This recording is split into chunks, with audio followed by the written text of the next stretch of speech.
Question number 17 देखिए, there are 24 spokes in the Ashok Chakra, what is the angle between any two adjacent spokes of an Ashok Chakra. ये आपका first part है। तो एक सबसे पहले आपको इस अशोक चक्र ड्रॉ करना होगा। यानी ये रहा आपका अशोक चक्र, ये सर्कल है, इसमें जो ये जो लाइन है 1 2 3 4, ये आप काउंट करेंगे कितनी लाइन है, 24 है। ठीक, कितनी लाइन है, 24 लाइन्स हैं, 24 स्पोक्स हैं। मतलब ये जो लाइन है इसको क्या बोलते हैं, स्पोक्स। यानी ये जो सेक्टर है, ये एंगल जो सेक्टर फॉर्म कर रहा है, ये कितने डिग्री कह रहा है, what is the angle between any two adjacent spokes of an Ashok Chakra. यानी जो दो स्पोक हैं इनके बीच में कितने डिग्री एंगल फॉर्म हो रहा है, ये आपको बताना है। तो स्पोक कितनी है, 24 स्पोक्स हैं। यानी अगर 24 स्पोक्स हैं तो कितने सेक्टर होंगे, 24 सेक्टर होंगे, क्योंकि जितने स्पोक्स होंगे उतने ही सेक्टर होंगे। तो यहाँ पे लिखेंगे इसका। अब हम सबसे पहले फर्स्ट पार्ट कर रहे हैं, यानी 24 spokes, 24 spokes makes, 24 spokes makes कितने, 24 sector, 24 sector, 24 spokes makes 24 sector. ठीक, यानी 24 स्पोक्स हैं तो 24 सेक्टर होंगे। अब 24 जो सेक्टर है ये पूरा कंप्लीट एंगल कितने डिग्री का है, 360 डिग्री का है। तो लिखेंगे 24 सेक्टर, 24 सेक्टर, 24 सेक्टर आपका कितने डिग्री का है, 360 डिग्री का है। ठीक, वो आपको एक सेक्टर की वैल्यू आपको बतानी है। कह रहा what is the angle between any two adjacent spoke, दो एडजेसेंट स्पोक हैं इनके बीच में जो एंगल बनना यानी सेक्टर बनना, यानी 1 सेक्टर की वैल्यू आपको बतानी है। तो 24 सेक्टर 360 डिग्री का है, तो 1 सेक्टर कितने डिग्री का हो जाएगा, 1 सेक्टर इज इक्वल टू 360 और डिवाइडेड बाय कितना कर देंगे, 24 कर देंगे। तो यहाँ 36 या 24 दोनों 6 की टेबल में आते हैं। 6 4 जा 24 और 6 6 जा 36, लास्ट में एक 0 रहेगा।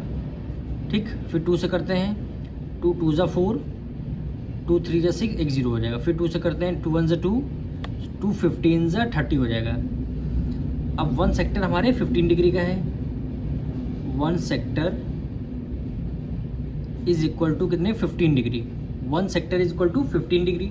तो वही क्वेश्चन में बोला गया है कितने डिग्री का रहेगा दोनों स्पोक्स, यानी 1 सेक्टर है, यानी इस वाले एंगल की बात हो रही है, तो 15 डिग्री का है। तो इसको लिखेंगे कैसे, लिखेंगे so the angle between the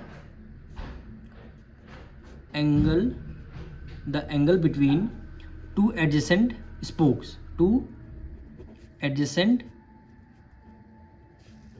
spokes, two adjacent spokes is equal to कितने डिग्री, 15 डिग्री। यही क्या हो जाएगा आपका आंसर। अब इसका सेकंड पार्ट क्या कर रहे हैं, what is the largest acute angle that can be form between any two spokes of an Ashok Chakra. Largest acute angle बताना है। एक्यूट एंगल कौन से, जो 90 डिग्री से लेस होते हैं। तो एक एंगल आपका 15 डिग्री का है, ठीक, दूसरा भी आपका 15 डिग्री का है, कितना हो, 15 + 15 30 हुआ। एक और आपका 15 डिग्री का हुआ तो 45 हुआ।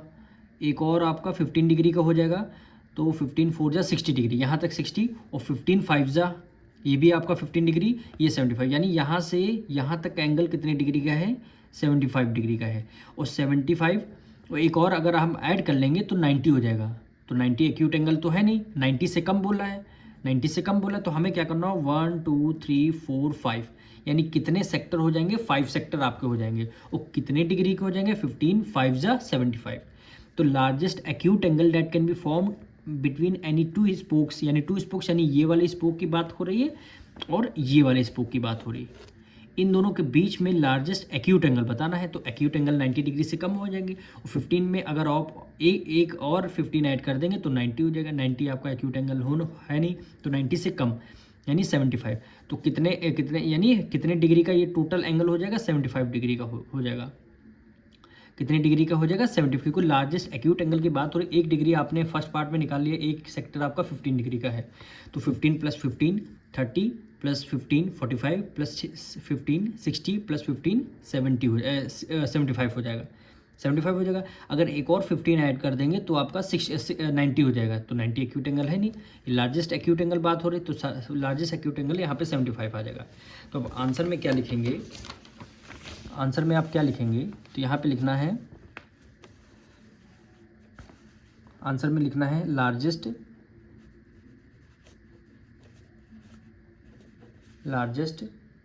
Acute angle between two adjacent, यहाँ पे आ जाएगा adjacent, to adjacent spokes that is 75 degree. यही आपका आंसर।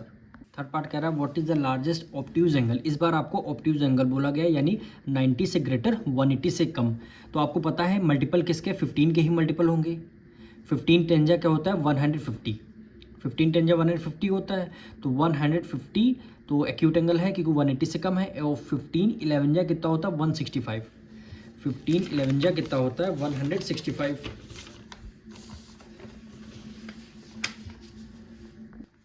एक सेक्टर जैसे आपका 15 डिग्री का है तो मल्टीप्लाई बाय कितना कर देंगे 10 कर देंगे, तो ये आपका 150 डिग्री आ जाएगा। ठीक, अगर 10 सेक्टर हैं, अगर 11 सेक्टर हो जाएंगे तो कितना आ जाएगा 165 डिग्री आ जाएगा। एक सेक्टर का 15 डिग्री का है तो टोटल 11 के बड़ा कर दीजिए, 12 सेक्टर लेंगे तो ये आपका 180 डिग्री आएगा। ठीक, अगर 12 सेक्टर लेते हैं तो 180 डिग्री आएगा, पर 180 आपका ऑब्ट्यूज एंगल है नहीं। ऑब्ट्यूज एंगल 90 से ग्रेटर 180 से स्मॉल होने चाहिए, 180 से स्मॉल होने चाहिए। तो 180 से स्मॉल लेंगे तो आपका 11 सेक्टर आएंगे। वो 11 सेक्टर आएगा तो कितने डिग्री का एंगल, लार्जेस्ट एंगल हो जाएगा 165 डिग्री। अगर और आगे जाएंगे तो 180 आपका ऑब्ट्यूज एंगल है नहीं, तो टोटल हमारे एक सेक्टर आपका 11 डिग्री का है, तो टोटल 11 सेक्टर हो जाएंगे। 11 के मल्टीप्लाई 15 से कर देंगे तो कितना आ जाएगा 165 डिग्री आ जाएगा। कितना आ जाएगा 165। थर्ड पार्ट करेंगे कैसे, को लिखेंगे largest obtuse angle between any two spokes that is 11 spokes. यानी आप एक सेक्टर 15 डिग्री का है तो टोटल 11 सेक्टर होंगे, तब ये वैल्यू आपकी कितनी आएगी 165 डिग्री। यानी लार्जेस्ट ऑब्ट्यूज एंगल कितना हो जाएगा 165 डिग्री।